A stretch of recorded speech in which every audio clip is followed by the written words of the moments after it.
Markets get clobbered, the bears are growling.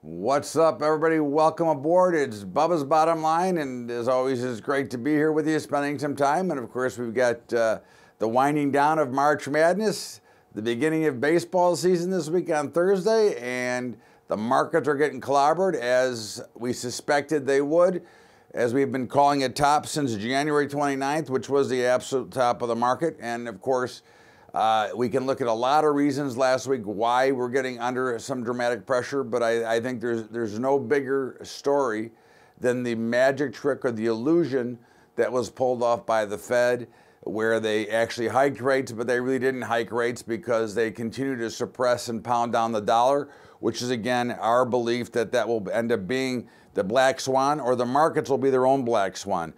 So we see dramatic pressure underneath the markets. The Fed did what was expected, but again, the suppression of the dollar is the real story, because as the dollar remains low, what that really does is for outside global lending that continues to keep their interest rates low because they're getting a discount to the actual rate. It's just another bunch of manipulation and non-free markets, which has been the entire story for the last 10 years and possibly longer, where we don't have the true free markets. And of course, we'll cover that in my commentary, as I had an interesting debate with John Tamney of Real Clear Markets. I will talk about that in my commentary. But in the meantime, the markets did get clobbered last week. And again, I don't think it's any real surprise. In fact, on Friday afternoon, I texted out to my folks. I said, we've got a 5% chance that the market could rally back, a 70% chance that we would stay down 200 to 300, and a 25% chance that the markets could get real carnage. And of course, Thursday and Friday, we saw some real carnage in the markets. And as I like to say, or as the carpenters like to say, we've only just begun. You're going to see, I think, some very interesting action coming up. Volatility is going to get, I think, even higher than it is right now. I think what you're looking for here is a market that we've said before. You want to look to sell the rallies. You don't want to chase them down here. You want to look to sell rallies in this market, because again, you can say that the goose is cooked, and you're going to start to see, I think, some major carnage coming through here in a lot of these equities. Again, you want to wait your opportunity. Don't be in a hurry to jump into this market and start to sell, because you'll find yourself in a much bigger problem. But I think really what we've seen here now is the real unintended consequences of a Federal Reserve, of a lack of government control of the Federal Reserve. Now, again, the Federal Reserve is a private corporation, but they are tied in. And you can start with this ridiculous bill, this omnibus bill that was signed by President Trump. All right, I can't believe he didn't veto it. Now, I understand his reasoning, his logic, because of the armed forces, because of the Army, the Navy, and so on, our military. But I do believe that this is another reason, this is another issue that all it does is create more debt, which has happened in every debt ceiling debate that we've ever had. The other party always gets to stick something in a bill. They send out a bill that's over 2,000 pages, and they pass it 6 hours later. It's ridiculous. It's a joke. And again, it's more of the same old in politics, which is why I believe that not only should the Fed be audited, but the government should be audited. This is beyond ridiculous that we continue to punish and add on to this debt that will never be able to be paid off. Okay, so you want to look for reasons why. Well, these are reasons why the markets are in a little bit of trouble right now, because you've got the talk of trade wars. Now, again, I don't believe the trade wars are anything that's that big a deal. I believe that we are still the economic power. We are still the most powerful nation in the world. And you think that China doesn't need us for all of the goods that we consume? I mean, the real trade war is not really against anybody but really China. And you think that they don't need us to buy their goods? Where are they going to go without us? This is one of the things that nobody seems to understand. This is the thing that is not built in or written into your economic theory from our genius economists that control and manipulate economies and try to put together these ridiculous plans that you can continue to create free money and can create deficit spending so that we can continue to grow and let the politicians rob us blind and capture all the cash. This is something that you can go back and, again, if you want to read The Creature from Jekyll Island, this is the things that were written you're seeing exactly what's happening right now. And of course, everybody continues to say, well, that's the way we've always done it, and that's the way it should be done. And I go, okay, that is not the way it should be done, and that's not the way we should do it. And of course, you had, on Wednesday, we had, of course, Chair Powell, who had maybe a little bit more of a hawkish tone, but again, staying with the same old, trying to keep the markets dovish. And don't be surprised if somebody doesn't come out this week and you know, if they'll call this another potential taper tantrum. All right, this is the free market system, which we don't have, and that becomes the bigger problems. The central banks have killed the free trade. All right, this is when you now have a market that only trades off of the value of the currency, which is not a true free market. We're not using a true supply-demand model. We're using a money model. But back to the trade war, do you think that China is going to, you know, not need us all of a sudden? Do you think those goods are going to go somewhere else? So they can threaten the farmers and everybody with what they're going to do with soybeans and grains and things like that. In the meantime, did you notice the pricing of grains on Friday? After the initial sell-off to the downside, they closed higher. So do we think the markets don't know? Again, this is something that we always have to understand, that the markets always know, the markets are always right, and the markets right now are telling you that the stock market's going down, that the grain markets are going up, and that's what we have to look at. And again, I can't stress enough that things will work out, and if you just look at the bigger picture and get away from the economic theory, you will see that the things will work out, and what we really have now is President Trump, who is flexing our muscles, saying, hey, it's time for us to get back on equal and fair ground instead of supplying the rest of the world with everything without getting anything back for it. And I think that becomes the real story. I think you look at the bond markets, okay, bonds continue to stay flat to lower. Interest rates are rising. There is no issue about that. The interest rates are going to go higher. Now, whether the Fed wants to participate or not, that's another story. But the fixed income traders decided that the rates are going higher. Now, there was a slight pause last week. Of course, a little bit of flight to quality with a 1,000-point down day on, or excuse me, 700-point down on Thursday and 1,000 for the last 2 days. So there was a little bit of a flight to quality. But again, the rates are going up, all right? And they should go up. Again, we go back to a very simple equation. If the economy is as good as they say it is, then there should be no fear of higher rates, because it would mean that we would get things going. But of course, what's going to happen, as always happens, the Fed will again make that wrong decision at the wrong time and create the meltdown. That will be at the end, and that's when the dollar will take off and we'll go from what they say is no inflation. Of course, you couldn't prove it by me going to the store, but what they say is no inflation to hyperinflation. And again, this is always a problem. But some of the big stories of the week were Facebook, number one. Now, if you look at Facebook, okay, and not what Facebook did, look, as most pundits and newscasters have said all week, if you're in Facebook, you are the product, right? And remember, that's where these companies make their money, is by selling your names to advertisers. So if you willingly give up your names, then you are the product, right? So again, I don't think that Facebook did anything so tragically wrong with the names and with the information. I think that's what they do.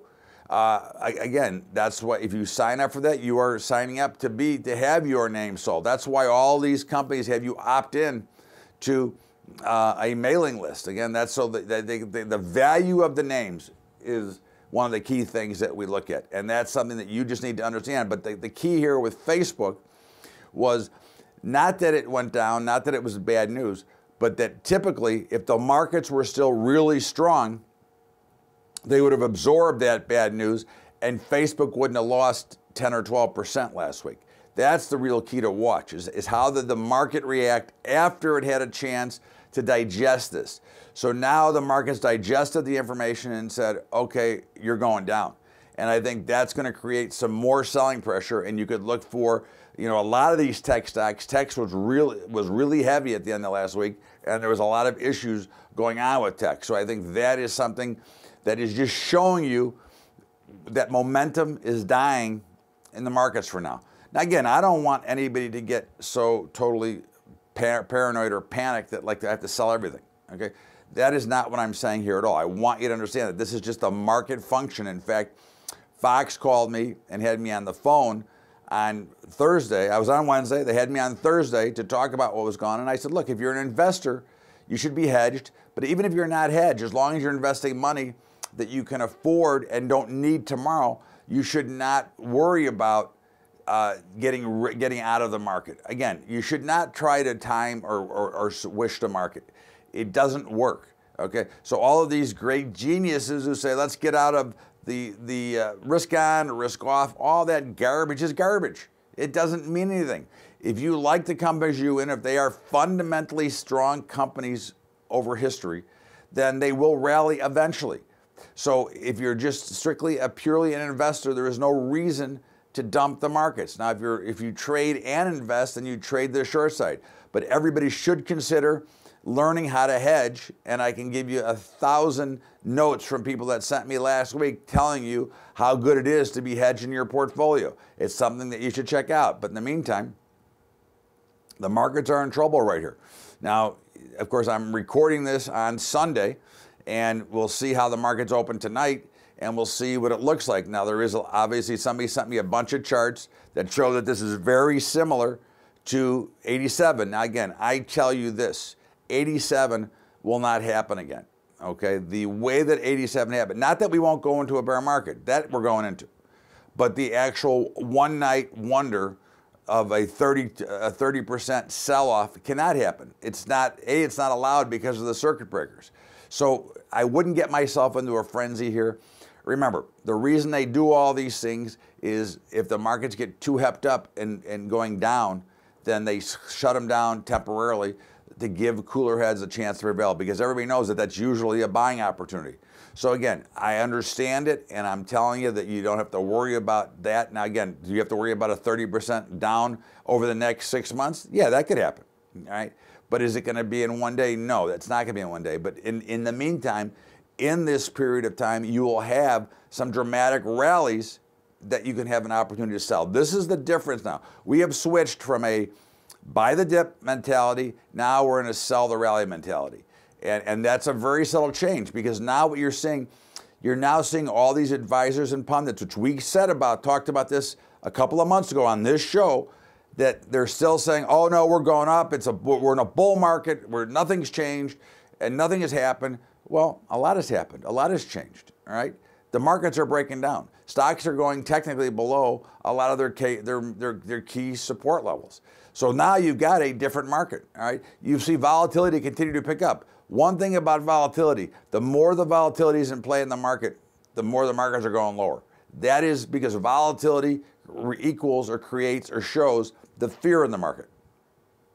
Because if you've noticed, and I think this is very important to go back and look, as the markets were going up every day, every dip was bought, there was no volatility, all right? All of a sudden, now we're getting swings in volatility every single day. Those are the things you think about. That's how you look at the market, okay? It's important to learn the market footprint and understand what the market is telling you. The market is now telling you what we've been trying to tell you for a while, and again, it's finally confirming itself in the market, that the tops are indeed in, the markets are making lower highs, and every rally is an opportunity to sell. That's what you want to look for, okay? That is how we gauge the market, is by the footprint. In the meantime, we're going to step out here for a break. This is Bubba's Bottom Line, Todd Bubba Horwitz, and we're going to step out and come back in a minute or so. But in the meantime, Don't forget to check out my highschoolinvesting.com program. If you want to help educate the youth of America, if you want to help us put together and keep this program going that we've had for 7 years, you can go to Patreon, patreon.com/Bubba Trading. That is where we are now just taking some small donations that we're just trying to keep this whole thing going because it's very expensive and I have financed it myself for 7 years and now I'm looking for a little bit of help. And if you do that, I will give you a free week of my advisory service and you can check out what we're talking about and what we're looking at in the markets because again, we're looking to help you. And just a reminder, on April 10th, Tuesday, April 10th, we will be starting a new hedging class. If you have any interest and you'd like to find out more information, go to BUBBATrading.com and you can check it out, or you can email me direct at bubba@bubbatrading.com. In the meantime, don't forget to catch the Bubba Show every day at 4 to 5 Eastern at LibertyTalk.fm. Welcome back to Bubba's Bottom Line. Todd Bubba Horwitz with you, and of course, we've had so many issues that popped up over the last week, and did you notice how the news has now, good news is not good news anymore. Good news kind of holds the market and bad news pushes the markets down. And I think that is what we're starting to see right here. But you've got, so much collusion going on with the Fed and with central banks around the world trying to control the dollar. All right, that's a problem. All right, you've got a potential. Was Friday, what we call Friday, the Black Friday before the Black Monday? Again, I said that before the break that I wouldn't be so worried about it, but I think you're starting to see all of a sudden gold perked up a little bit. Now, gold's in a range, 1,300 to 1,365, so I wouldn't get so excited. And again, I am not a believer in gold as a hedge against your portfolio. I'm a gold bull, and I think that everybody should own gold. I think it's a great hard asset, but I do not believe that it will add protection to your overall portfolio. I do think at this point, silver is a better buy as well, because I believe that the ratio of 81 to 1 is way too high. The original ratio was designed to be at 15 to 1, not 80 to 1. So basically, I'm a buyer of silver here. I think they're good. I think gold, I would wait. Either it gets through 1365 and then it can break to the upside, or this is just trading in the range it has done for quite a while here. We take a look at the grain markets. Grains had a rough week, but they did manage to rally late Friday. And I think that the trade war and the trade tariffs are something that you thought about, but I guess if we think the world's going to stop eating, that would be a problem. But I don't actually believe that we're going to stop eating. I think that there's going to be, again, I believe that this is a great play by President Trump. I think it will work out great for everybody, and I think it will free up better opportunities for farmers and for producers and for everybody when everything gets said and done. It might be a little bit painful short term, but I think the long-term view is it becomes much stronger and allows us to export even more. So I think that's how that works out. But you've got the cattle markets. Now cattle had a cattle on feed report Friday at 2 o'clock. Now, you got to explain to me one thing, okay? Why in the world does somebody issue or put out a major report after the markets are closed on a Friday so that farmers and producers can fester and be aggravated the entire weekend when we got a bearish report? However, I don't think that report was any more bearish than it was already priced in. I believe that the markets are going to rally from here. Now, we've been wrong a little bit on this for the last couple of weeks, but I believe that this will show the bottom. And I'm hoping tomorrow they open lower so I can buy more. I went into this report long, and I'm going to stay long here. I think that this is a great opportunity because, again, that report that came out on Friday was nowhere near as bearish as the markets had priced in and as they totally flushed them down the toilet. But some of the other big stories last week, McCabe comes clean. He said he was distraction and had confusion. Really? 21-year veteran, okay, FBI had confusion. So it's amazing how we can always say that we were confused or something happened or whatever. You explain to me how that works, okay? It's amazing how in the highest stress jobs, all of a sudden they became distracted and confused. I think that is, just a joke. And of course, as we look at what is the end game here now, okay, what will happen, and what will happen is what we've talked about for a while, is the markets are going to be under pressure. Okay, simple as can be, the markets will be under pressure. Now again, that doesn't change the dynamic of what the compounding effect and what the stock market is, but it is healthier when markets do have sell-offs. It is healthier to see the markets buy and sell, because that creates better buyers and better volume and better action going into the future. No, nothing goes straight up, nor do things go straight down, of course, unless they're going out of business. But even companies that go out of business don't typically go straight down. They do have some, as they call, they have some late minute rallies, you know, they have the death rattle, but they do have things that do happen. But I think this is what you want to watch for now, is watch the yield curve, which continues to flatten, all right? And there's a big auction this week, so that could create some more problem. Again, everything that we're seeing is indications of a recession. Nobody wants to talk about that, and certainly your economists, who are just basically live on theory, they can't see the before the trees. You know, you have to just figure out what they're going to say, because they're going to tell you what's wrong. Okay, they're going to tell you that everything is perfect. And of course, if everything was perfect, they should already be out of everything, and they should be out of this market, but they're not. So that's an issue, all right? You've got a whole bunch of data that's going to start coming out again before earnings season, and we're going to find out that the earnings are not as good as that we thought they were going to be. We're starting to see all of these stocks below their technical levels of support. So all that means is that the markets are going to have a sell-off. But really, you should take this opportunity, and you don't want to be the first dip buyer here. But remember, wait until now. All of these pundits and all of these geniuses that say to you that we're buying, this is the greatest buying opportunity. You know, I listen to it all the time. Greatest buying opportunity we could have right now. Got to be buying this first dip. Well, I would say that I would be more of a seller of the next rally. All right? It's not a dip buyer's market right now. It is a sell the rally market right now, because you now have all these advisors and guys trying to benefit from this, because what happens here, and this is the meltdown that you see, and this is the issues you see, is they make their money when your market is in. And when your market money starts to come out, they make less commission. So they're not as concerned about the market going down until you quit them, all right? But if they can keep you in, they can try to keep the gravy train rolling, and that's not what we're looking for. Technically, the market is breaking down. It's as simple as that. There's going to be dead cat rallies that you'd want to sell into. Investors, be calm, sit tight, all right? Because there's going to be some more storms appearing. And what you're going to start to watch for is when bad news is really bad news, right? For 9 years, any bit of bad news, the North Korea attacks, the terrorist attacks, anything that was bad, the markets might have sold off for a minute, and then they rallied. Anything that was good, the market just jackrabbited higher. All of a sudden, what have we started to see? All right, now good news kind of pauses the market, and then they come down. Bad news, they just go down, a la Facebook. Recognize that pattern. Recognize what you're seeing, because again, this is this type of market. You see oil. Oil is still in a major fear trade, okay? Now again, the fear trade in oil, all right, is I think being driven by OPEC. Now why, that is the most confusing thing to me, is why, all right? But it is, and I can't change that, all right?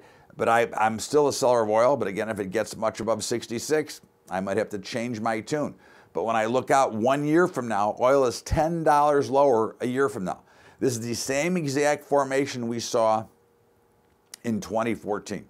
So we'll see how it plays out from there. The cryptocurrencies have been under pressure, but it looks like they found a bottom. There's a lot of stuff going on. Some are accepting it, Taiwan and some others, and some are trying to fight against it. But I think this goes back to the biggest ordeal, is that the governments are trying to figure out how to tax it. The reason they don't like decentralized things, the reason they don't like all this, is because they can't figure out how to tax all that money that is being churned around. And again, that's the whole issue here. They have no control over that currency.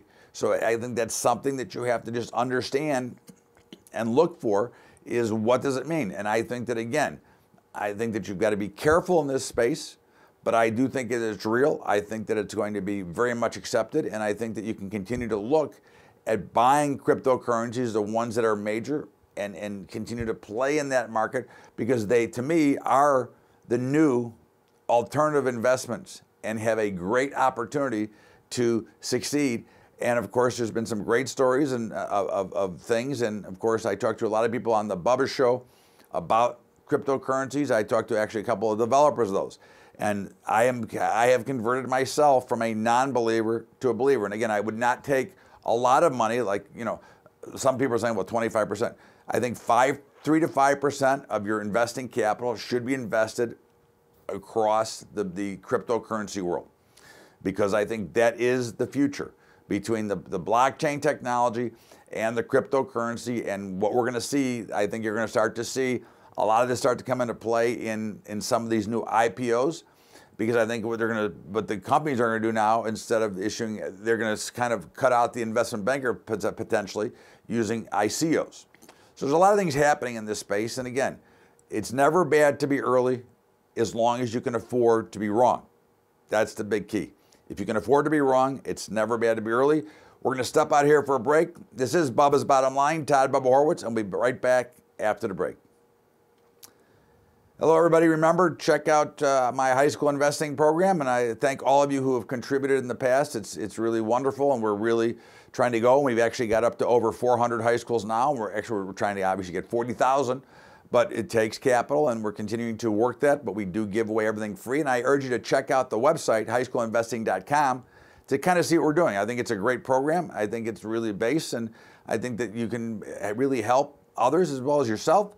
And of course, if you want to help me out, you can go to Patreon, patreon.com/Bubba Trading. And of course, don't forget to catch the Bubba Show every day from 4 to 5 Eastern at LibertyTalk.fm. Now back to Bubba's Bottom Line. Welcome back. This is Bubba's Bottom Line, Todd Bubba Horwitz, and of course, it's time for my little commentary. And you know, I had a very interesting week myself.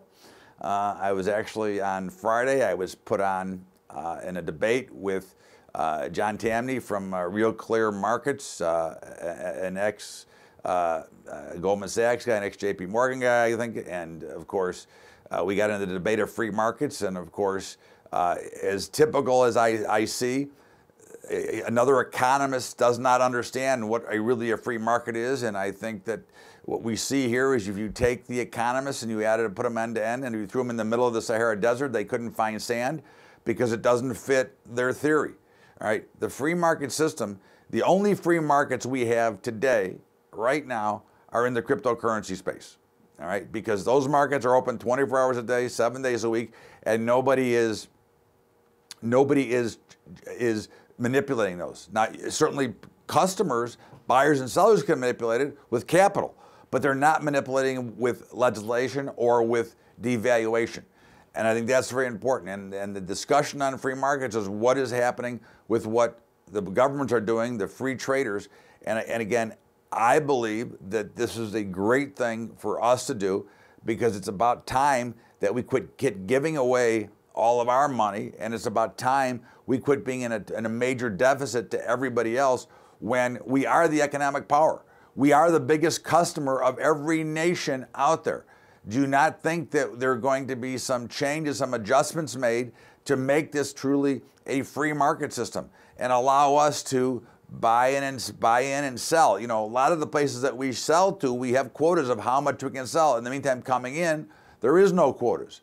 So you have to change the dial. You have to change the model. Now with Larry Kudlow coming in now and replacing Gary Cohn, I believe that he's on board with the theory of what President Trump is trying to get done, which is just simply get the markets to be free and fair instead of phony and fixed.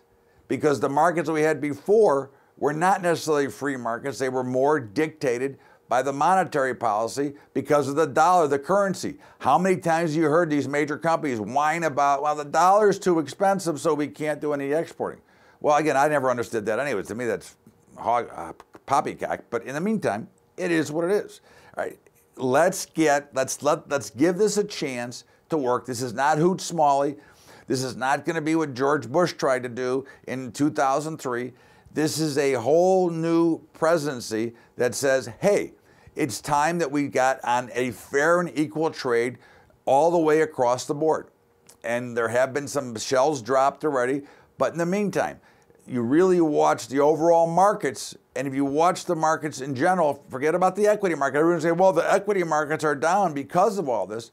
How about the equity markets are overbought to begin with? How about they're down because of Facebook? They're not down because there are tariffs or threats of free trade, all right? They're down because the markets were overvalued to begin with. They were down because interest rates are going higher. They are down because there is some panic and fear, and maybe some of that panic is coming from the trade. But in the meantime, the trade war, which will never get in the full bloom, I assure you, in my opinion, will be resolved, but we will get on more of a fair and equal footing with other nations so that when we do trade, we won't have all the penalties that go along with it, where we continue to be in deficit against other countries. And I think that's the more thing that we need to look at and give this a chance to work as it should work.